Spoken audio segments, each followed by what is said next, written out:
This is a victory song. Jesus is glorified.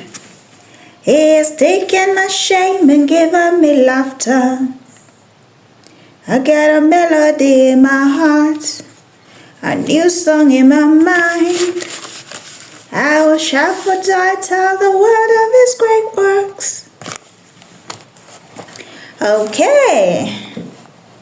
Hello, how are you doing? Welcome back to this wonderful series. We are on the second last part of the series today, and today we're going to talk about Genesis chapter 24 from verse 59 to 67. And we're going to talk about what qualifies a man to be a husband. My name is Chepto, aka God's PA, and this has been a wonderful journey. I know you have enjoyed it until now. And I want to take this opportunity to tell you thank you very much for walking through all those many parts with me. And now we are coming close to the end, and I appreciate you more than you'd ever know. And I thank you for being a part of the story of my life that the Lord is writing. And I know that it has also been a great contributor to the story that the Lord is writing on your end. So thank you so much for letting me into your house, into your heart, onto your screen, to be one of the people who the Lord uses to capture and write the story of your life. Okay? Thank you, thank you, thank you. I thank you more than you'll ever know. I hope you remember to subscribe, to like this video, and to turn on the notification bell, because this is just the beginning of the journey we are going on together. So stick around. I'll definitely be sticking around just for you. So let's do this. What qualifies a man to be a husband? A man has to qualify himself to God as a husband before God can allow him to have a wife. One of the things we're told in the Bible constantly is you have to choose a relationship with God. He's always presenting you with choices, and it's upon you to choose Him at every turn.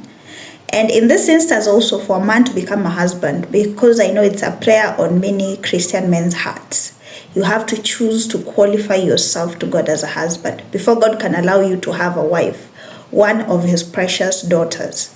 When we were talking about Sarah, one of the things we said is that before God allowed her to have Isaac, God first changed her name from Sarai to Sarah, because it's in God's pattern that He always chooses a man and a woman for a purpose that He has for them, and then He puts them together after He has first anointed them and qualified them for whatever thing He wants them to do together.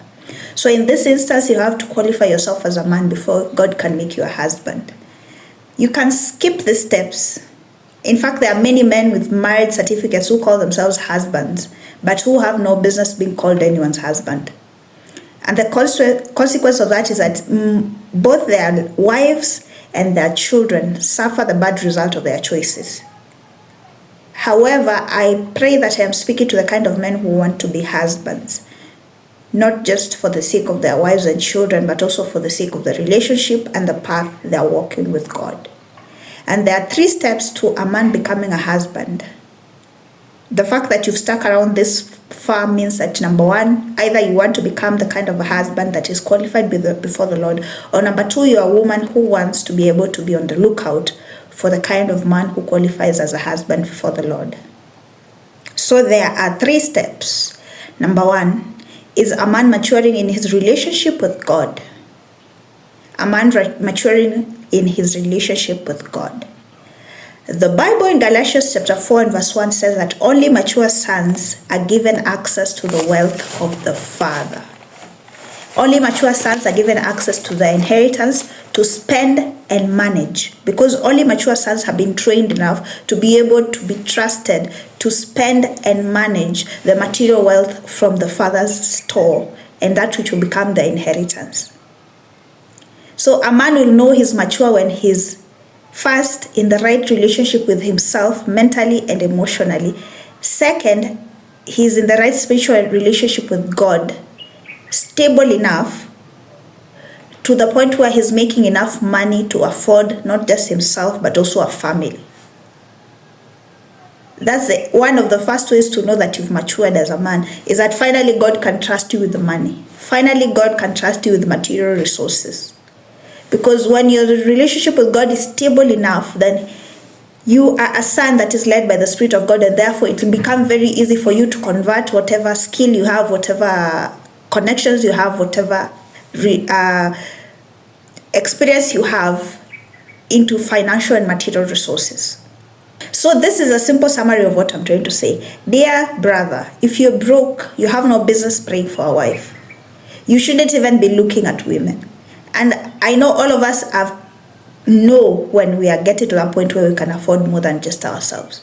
So I'm inviting you to be very honest with yourself, to have that conversation, because unless you can go before the Lord and tell him, God, I'm not yet there, but I would like to be there, then the path there would be very complicated.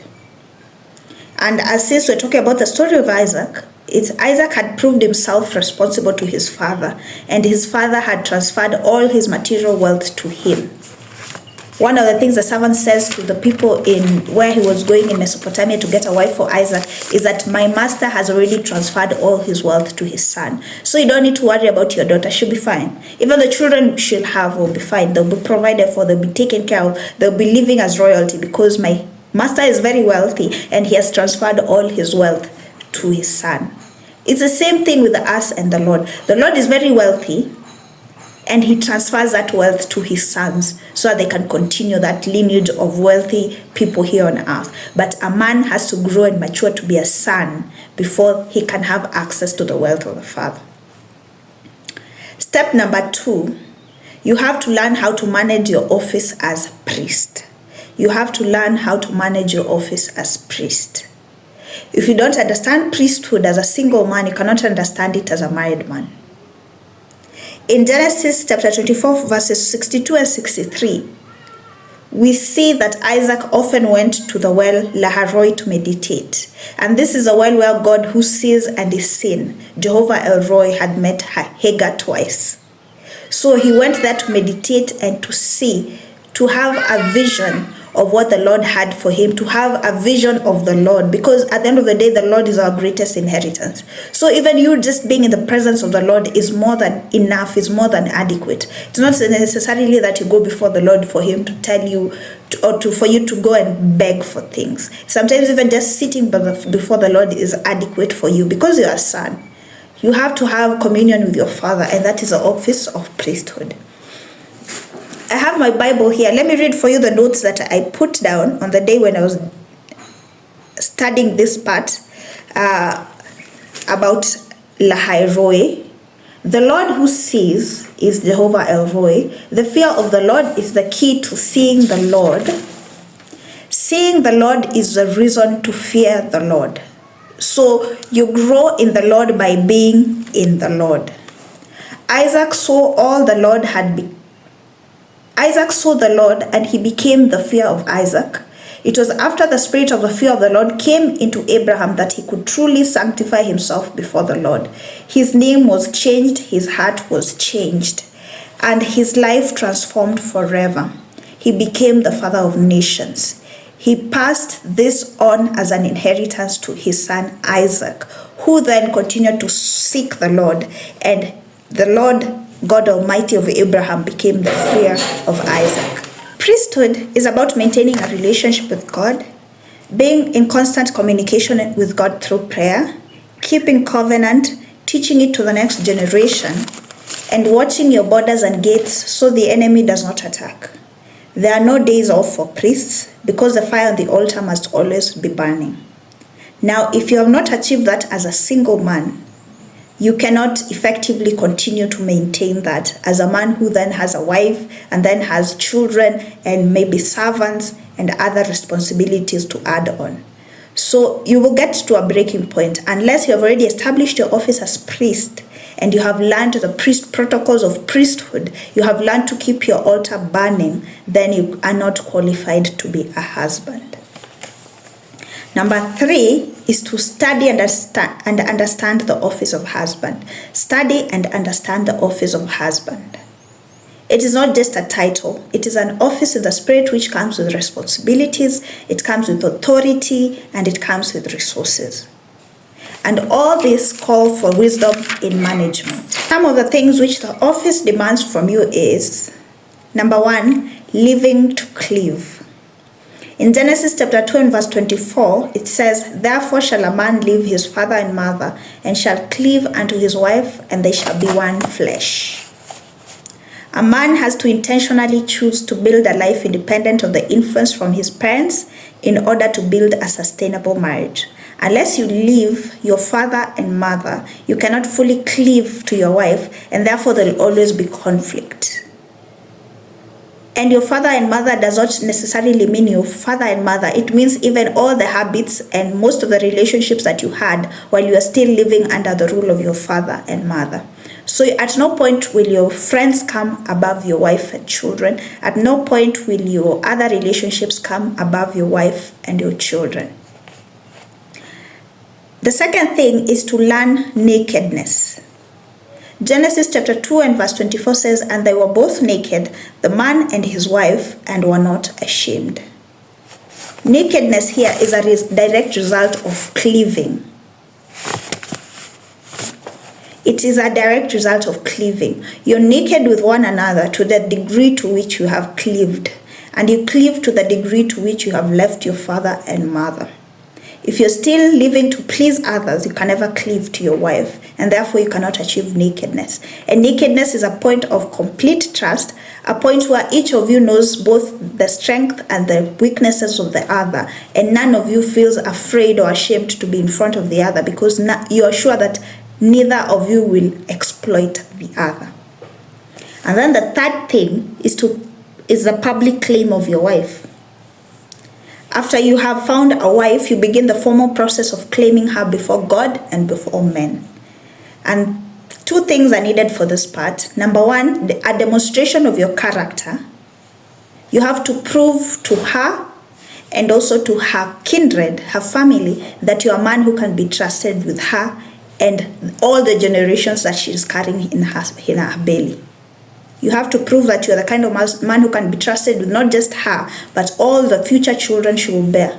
You have to prove that, you have to demonstrate that through your character, by demonstrating the kind of person that you're, a person of integrity, that you're a faithful man, that you have held the office of priesthood, that you're making enough money, that you will not give up at some point because you feel disrespected, now you'll stop talking to her, that at no point will you get to the point where you're like, I have changed my mind, I don't want her anymore. You have to be the kind of person who demonstrates you're the person of good character to be trusted with her. Number two, you do this also by gifts and resources. You have to spend gifts and resources. You give gifts to her, you give gifts to her family, you give gifts, even you spend money to have a wedding and such things. And the whole point of giving gifts and resources is because no one respects anything that you are given for free.